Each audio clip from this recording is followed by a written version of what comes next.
Remembering Connecticut. Connecticut women in industry during World War II. All the day long, whether rain or shine, she's a part of the assembly line. She's making history, working for victory. Rosie, the riveter. What is men's work? What is women's work? Debate over these questions started long before the contemporary women's movement, and the answers have changed over time. The temporary redefinition of women's work during World War II provides a revealing case in point. It takes human power to keep war factories going, and much of our manpower is going to war. More and more men are being called into the armed forces. Their jobs must be filled, and filled now. And who can fill them? You women. You're the ones who must fill them, who can give our boys what they need. Production at Connecticut's shipyards, firearms factories, machine shops, aircraft plants, and brass mills soared to meet wartime demand. At the same time, male workers flocked to the Army and Navy. To meet the labor shortage, companies recruited women workers. Economic necessity forced a redefinition of women's work. Rachel Doolady found a job soldering at Waterbury's American Brass Company. When I went to work during the war in American Brass, I just went in and just anything I could do, okay? And they put me on a machine that they used to solder braided hoses for ships and planes and stuff. And I kept looking. I was only 21 years old, and I was pretty hip. I said, geez, I'd love to be able to do that soldering, but I could do it, World War II marked a sharp break with the traditional division of labor in Connecticut's factories. But women had always been vital to the state's industry.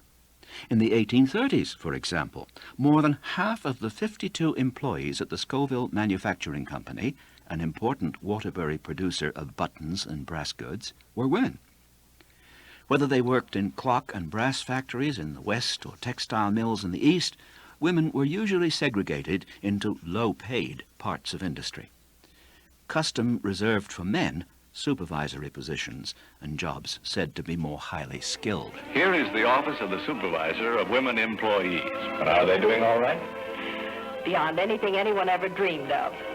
They're doing something in almost every department in the plant.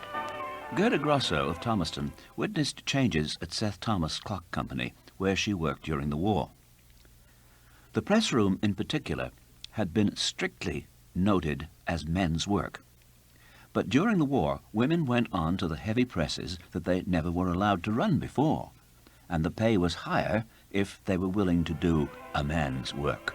These women are working around the clock, around the calendar. They do a man's job, and they can draw a man's pay.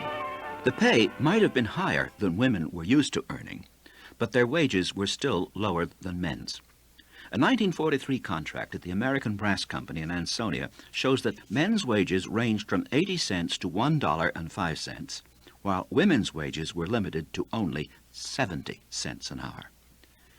When unions went to the bargaining table during this era, equal pay for equal work was an important objective. When women were assigned to men's jobs, it was with the understanding that they were temporary. With war's end, women relinquished the press rooms and soldering irons to returning veterans. Rachel Doolady hated to leave American Brass. I would be still there today if they didn't throw me out. I loved that place. I don't think I ever would have quit there, except that it was told to me when I went in there, it was a temporary thing that I would have to leave when the servicemen came back. And I took it, and I worked there for about 2.5 years. And I get out when the servicemen come back to their old jobs. Some willingly left the workforce for home-centered roles. Many others were simply forced back into lower-paying jobs in industry. Jobs, once again, defined as women's work.